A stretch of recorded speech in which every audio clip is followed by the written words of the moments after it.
আসসালামু আলাইকুম। হ্যালো পেটিক জনগণ, কেমন আছেন সবাই? দুর্ভাগ্যজনক হলেও সত্য যে আজকে নাকি আপনাদের ভ্যালেন্টাইন্স ডে।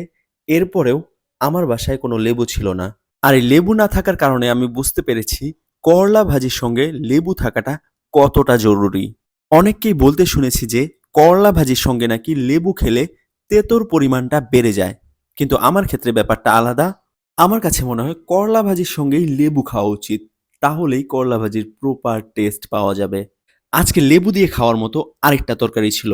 সেটা হচ্ছে শুটকি মাছ দিয়ে বেগুন আলুর তরকারি। এই তরকারিটা সর্বদাই মজাদার হয়ে থাকে। কিন্তু আমার কাছে মনে হয় এই তরকারিটাই চায় আমি এই তরকারিটা লেবু দিয়ে খাই। কারণ আমি যখন এই তরকারিটা লেবু দিয়ে খাই তখন এর টেস্ট দ্বিগুণ হয়ে যায়। যাই হোক, তারপর আপনাদের সবাইকে ভালোবাসা দিবসের শুভেচ্ছা। আরেকটা কথা, এই ভালোবাসা দিবস যেন বেহায়াপনা দিবস না হয়ে যায়।